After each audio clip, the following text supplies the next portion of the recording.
At 70 years old, Tom Platz has nothing left to prove. He doesn't need the attention, he doesn't need the relevance, and he doesn't need to flatter anyone. Known as the Quadfather and capable of squatting more than most powerlifters twice his size, Platz has spoken about training alongside Arnold Schwarzenegger and about how strong his former training partner actually was. The numbers behind that account are revealing. Before Tom Platz became known as the Quadfather, he was a teenage lifter in Michigan with an early fascination for the barbell. Long before Gold's Gym, Venice Beach, or Mr. Olympia, Arnold Schwarzenegger had already built an identity that many fans overlook. He was not always the biggest bodybuilder in the room. For years, he was a competitive lifter, chasing numbers on a platform before he ever chased a trophy on a stage. That distinction is significant because it means Arnold's strength was not a side effect of bodybuilding. It came first, with his size developing afterward on a foundation that was already established. At 14 years old, in an Austrian beer hall, Arnold competed in his first weightlifting contest. Most teenagers at that age are focused on exams, girlfriends, or chores. Arnold was already loading plates in a beer hall in front of grown men twice his age. By 18, he had won the heavyweight class of the Austrian Olympic Lifting Championships, with an overhead press of 264 pounds, a snatch of 243 pounds, and a clean and jerk of 298 pounds. A journalist at the time noted that Arnold held an undisputed first place among Austrian weightlifters. That total, around 805 pounds across the three lifts, would not have impressed Olympic-level lifters of that era. The heavyweight gold medalist at the 1964 Olympics surpassed it by well over 200 kilograms. But for a teenager still growing into his frame, it was a serious signal of what was coming. He was not the strongest man in the world, and not even close, but he was already operating like someone who intended to be. He continued to progress.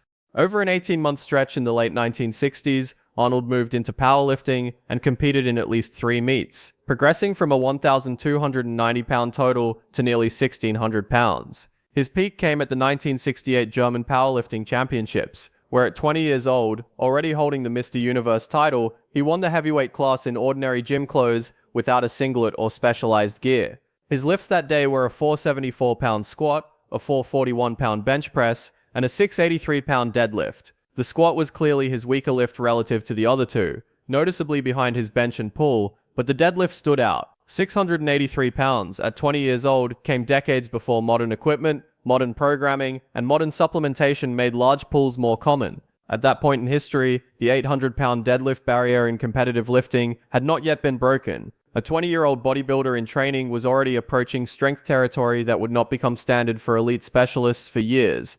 In late 2023, Pat McAfee sat down with Arnold for a conversation that surfaced numbers most fans had never heard him state directly, on the record, in one sitting.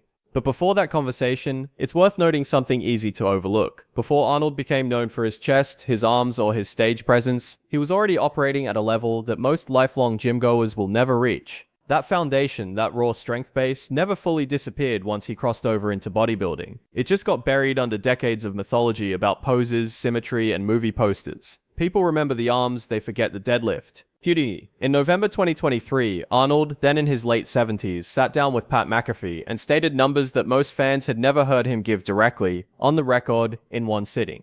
His self-reported all-time best lifts were a 545-pound squat, a 500-pound bench press, sometimes cited elsewhere as 525, and a 710-pound deadlift. Together, those lifts add up to a hypothetical powerlifting total of around 1,845 pounds. That total reflects decades of training compressed into 3 lifts. Strength analysts who have cross-referenced this claim against training footage from his Olympia years have calculated the numbers, and the figures are consistent with a story told decades later by a man known for occasionally embellishing his own legend. In footage from a cinderblock gym, Arnold is seen performing 8 pyramided sets, finishing with sets of 445 and then 465 pounds on squats for 6 to 8 reps. Calculating a 1-rep max from those sets produces a range of roughly 540 to 577 pounds, which aligns closely with his own claimed best of 545. In other words, Arnold wasn't exaggerating much, if at all, on at least that lift. The man who built an empire on aesthetics was underneath it all a legitimately strong human being, who could have walked onto a powerlifting platform in his prime, and held his own against serious competition, not just bodybuilders playing at strength, but actual specialists.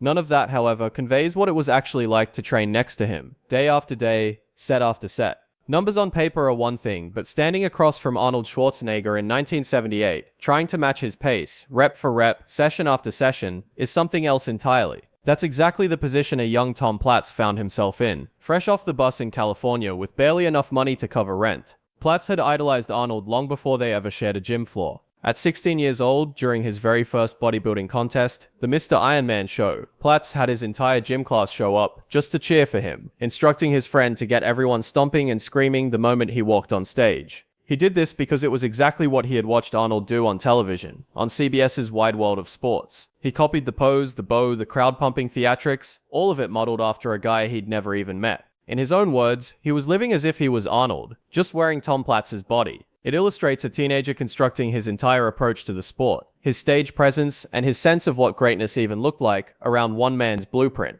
When Platz finally arrived at Gold's Gym in Venice, California in 1977 and 78 with $50 to his name and a hunger most people can't fathom, training alongside that same idol should have felt like a dream finally coming true. Instead, it nearly broke him, physically and mentally.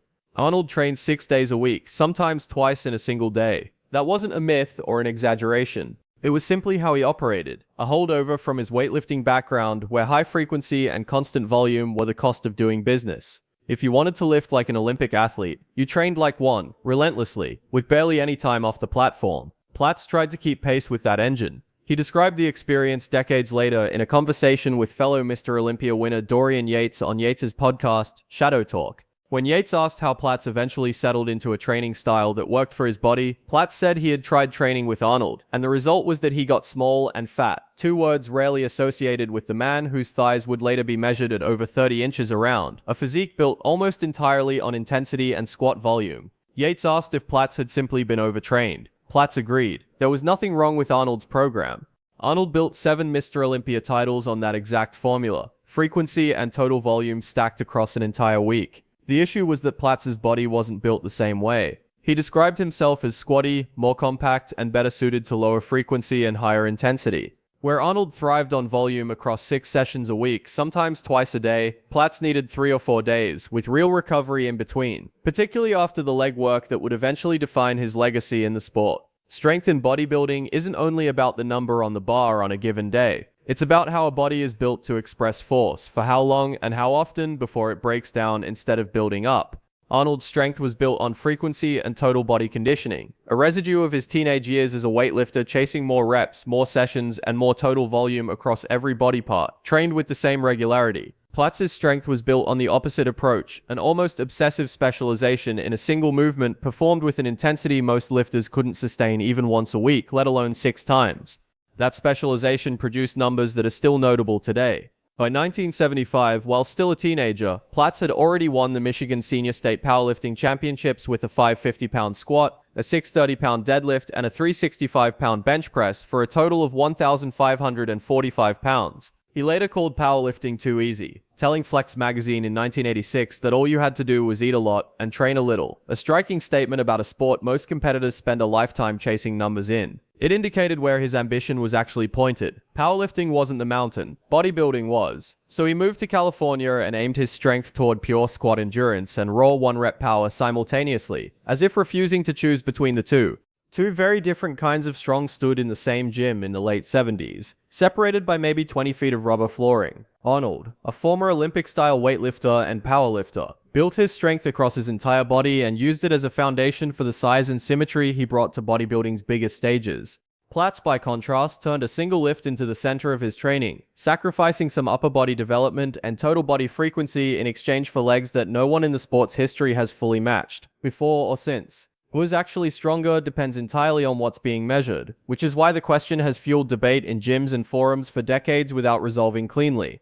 In terms of deadlift, total body conditioning, or powerlifting pedigree across multiple lifts, Arnold's documented competitive numbers, including a 683-pound pull at 20 years old in regular gym clothes with no specialized equipment, place him in elite territory for his era, arguably the strongest pound-for-pound resume of any bodybuilder who went on to dominate the Olympia stage. In terms of the squat specifically, and squat endurance under fatigue in particular, Platz not only competes with Arnold, but arguably outperforms most strength athletes who ever stepped on an Olympia stage. Comparisons to other Golden Era legends add further context. Franco Columbu, another training partner of Arnold's, known for his own remarkable strength, the same man who deadlifted a car out of a parking spot in the documentary Pumping Iron, reportedly squatted 655 pounds and bench pressed 475.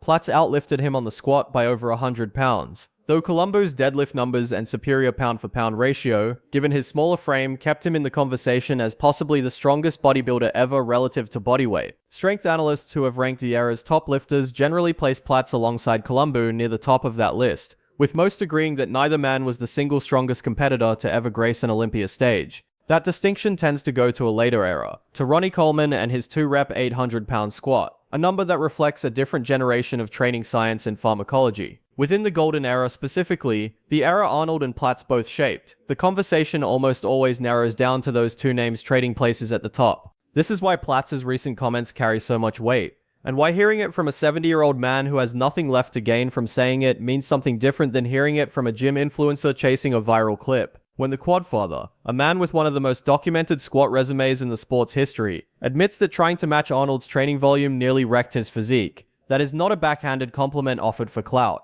It is an honest acknowledgement that Arnold's particular brand of strength, built on frequency, total body output, and a volume tolerance forged during his teenage weightlifting years, was operating on a different axis than most bodybuilders, including some of the strongest who ever lived, were built to withstand.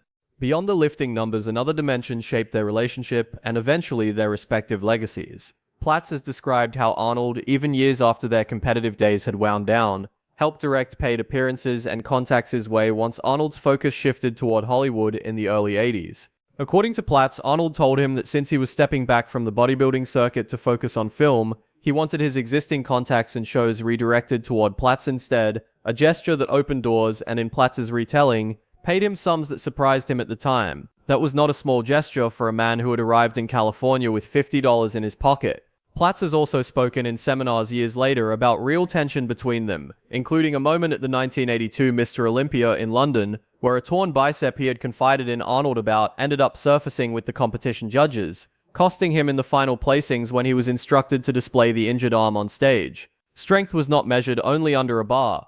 It also showed up in trust, in rivalry, and in the reality that even friends chasing the same trophy remained competitors first, and that loyalty during bodybuilding's golden era was rarely as simple as it appeared from the outside. That raises the central comparison. How strong was Arnold Schwarzenegger relative to the man who trained beside him and nearly broke himself trying to keep pace? The answer is that Arnold was strong enough, across enough different lifts and frequently enough, to lead even a squat specialist with a 765-pound max to concede defeat after a few weeks of trying to match him rep for rep. This was not because Arnold outlifted Platz on the platform. He almost certainly did not, particularly on the squat, against a man who would go on to complete 23 reps with 525 pounds well into his late 30s. It was because the kind of strength Arnold carried, built through a 6-day-a-week, twice-a-day training routine rooted in his weightlifting background, beneath the size, symmetry, and magazine covers, was constructed differently than anything Platz's body could replicate, regardless of effort. Strength was never a single fixed quality during the golden era of bodybuilding. It took a dozen different forms, all competing under the same gym roof on the same California afternoon, among men who respected each other while quietly testing who could survive the other's training session. Tom Platz could not survive Arnold's, by his own admission, at 70 years old, with nothing left to prove and nothing left to hide. It stands as one of the most direct compliments one legend has paid another, delivered not in a magazine spread or scripted interview, but decades later in answer to a fellow champion who simply asked him what had actually happened.